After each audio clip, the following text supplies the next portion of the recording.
ঐতিহ্যবাহী রেড রোডের বদলে এবার কলকাতায় ঈদুল আজহার প্রধান জামাত অনুষ্ঠিত হয়েছে ঐতিহাসিক ব্রিগেড প্যারেড গ্রাউন্ডে।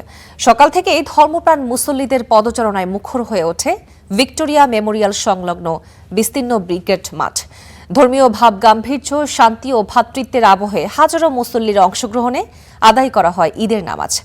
ঈদের জামাতকে কেন্দ্র করে নেওয়া হয় ব্যাপক প্রস্তুতি। মাঠ জুড়ে বসানো হয়েছে শতাধিক লাউড স্পিকার, যাতে দূরবর্তী মুসল্লিরাও সহজে খুতবা ও নামাজে অংশ নিতে পারেন। নিরাপত্তা ও শৃঙ্খলা রক্ষায় মাঠ জুড়ে মোতায়েন ছিল কলকাতা পুলিশের বিপুল সংখ্যক সদস্য। ট্রাফিক নিয়ন্ত্রণ ও মুসল্লিদের নির্বিঘ্ন যাতায়াতে কাজ করে খেলাফত কমিটির স্বেচ্ছাসেবকরা। মুসল্লিরা বলছেন, রেড রোড দীর্ঘদিনের আবেগ ও ঐতিহ্যের অংশ হলেও ব্রিগেড প্যারেড গ্রাউন্ডেও অত্যন্ত সুন্দর ও সুশৃঙ্খল পরিবেশে ঈদের জামাত সম্পন্ন হয়েছে।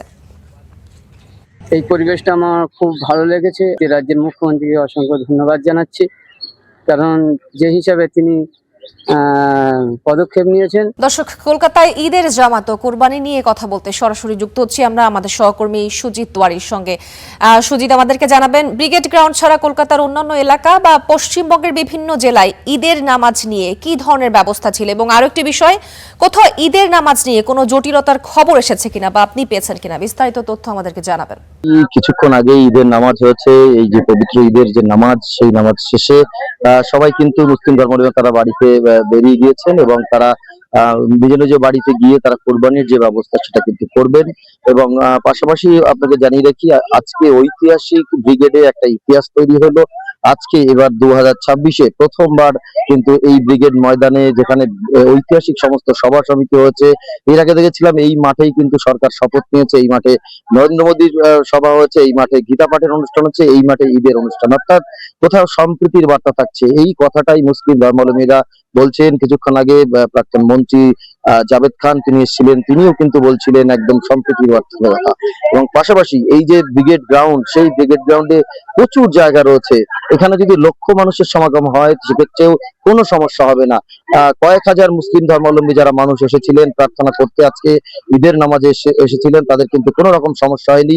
পুলিশ প্রশাসন সহযোগিতা করেছে, এখানে যারা মিলিটারি রয়েছেন তারাও মাঠের ছাড়পত্র দিয়েছেন, সুতরাং কোনো রকম সমস্যা হয়নি। তারা দারুণভাবে ঈদের অনুষ্ঠান করতে পেরেছেন, ঈদের যে প্রার্থনা করতে পেরেছেন, এবং কয়েক হাজার মানুষ তারা কিন্তু এসেছেন। এর আগে দেখেছিলাম আমরা রেড রোডে কিন্তু এই অনুষ্ঠান হতো, 1978 সাল থেকে রেড রোডে করা হতো, পরবর্তী 2025 সাল পর্যন্ত শেষ রেড রোডে হচ্ছে। এবং এবার এই যে ব্রিগেড গ্রাউন্ড, সেখানে কিন্তু হলো ঐতিহাসিক ব্রিগেড গ্রাউন্ডে জাতীয় পতাকা হাতে মুসলিম সম্প্রদায়ের মানুষ এসেছেন।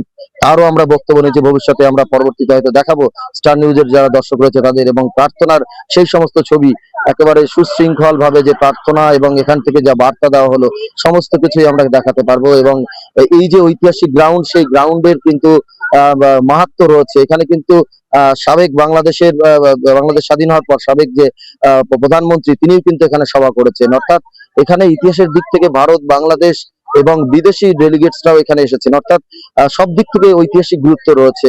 এবং সেই জায়গায় সভা বা তারা যে ঈদের নামাজ করতে পেরেছেন, তারা বলছেন যে তারা নিজেদের ধন্য মনে করছেন এবং সরকারকে তারা শুভেচ্ছা জানাচ্ছেন, যে সরকারকে ধন্যবাদ জানাচ্ছেন যে তারা এই সভার অনুমতি দিয়েছে। এবং পাশাপাশি মমতা বন্দ্যোপাধ্যায়কে আজকে কিন্তু সবাই আমন্ত্রণ করা হয়েছিল, এটা এই মুহূর্তে আমি কিন্তু ব্রেকিং দিয়ে রাখছি। মমতা বন্দ্যোপাধ্যায়কে এখানে আমন্ত্রণ করা হয়েছিল, কিন্তু তিনি তার ব্যস্ততার কারণে আসতে পারেননি, এটা অনুমান করছেন জাভেদ খান কিছুক্ষণ আগে আমাদের জানাচ্ছিলেন। মমতা বন্দ্যোপাধ্যায়কে এর আগেও আমরা দেখেছিলাম আমন্ত্রণ করা হয়, কিন্তু এবছর আমন্ত্রণ করা হয়েছিল, তিনি আসতে পারেননি, এমনটাই কিন্তু জানানো হয়েছে।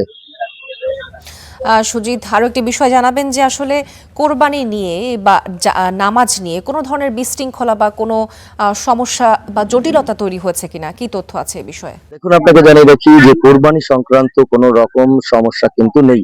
মুসলিম ধর্মাবলম্বী তারা বলছেন যে সরকার যে নির্দেশিকা নতুন ভাবে দেখিয়েছে, অর্থাৎ পুরনো নির্দেশিকার যে বাস্তবায়ন করার জন্য যেটা বলেছে, তারপরে তারা গরু জবাই করবেন না। এই মামলা কিন্তু কলকাতা হাইকোর্টেও গড়িয়েছিল, সেখানেও কিন্তু দেখা গিয়েছে পুরনো যে রায় রয়েছে, অর্থাৎ 1950 সাল, পরবর্তীতে 2018 সাল এবং 22 সালে যে আদালত যে মান্যতা দিয়েছে, যে রায় বহাল রেখেছে, সেটাই কিন্তু মান্যতা দিয়েছে। এবং মুসলিম ধর্মাবলম্বী যারা রয়েছেন তারা বলছেন ছাগল, ভেড়া এবং দুম্বা তারা কিন্তু জবাই করবেন এবং তারা উৎসর্গ করবেন, এবং এই কারণে তারা কোনো রকম গরু জবাই এবার করবেন না।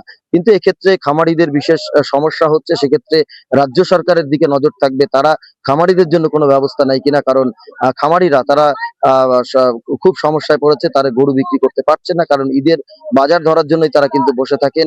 এই সময় তারা এই গরু বিক্রি করেই কিন্তু আরো নতুন করে গরু কেনেন, অথবা যারা তাদের যে দেনা রয়েছে দেনাগুলো মেটান। খামারির অনেক যে গরুর খাবার কিনতে হয় সেই দোকানগুলোতে যে পাওনা থাকে সেগুলোও কিন্তু মেটান। সুতরাং তারা যে সমস্যায় পড়েছে সেটা নিয়ে কোনো রকম সরকার পদক্ষেপ নেয় কিনা সেটাই কিন্তু দেখার রয়েছে। তবে মুসলিম ধর্মাবলম্বীরা তারা কিন্তু বলছেন যে আমরা গরু জবাই করব না, আমরা পরিবর্তে ছাগল, ভেড়া বা দুম্বা জবাই করব, এবং আমরা এভাবেই কিন্তু এবার কুরবানির ঈদ পালন করব। সুজিত, আপনাকে ধন্যবাদ। দর্শক, পশ্চিমবঙ্গ থেকে কোরবানির ঈদ ও নামাজের বিষয়ে বিস্তারিত জানাচ্ছিলেন আমাদের সহকর্মী সুজিত দুয়ারি।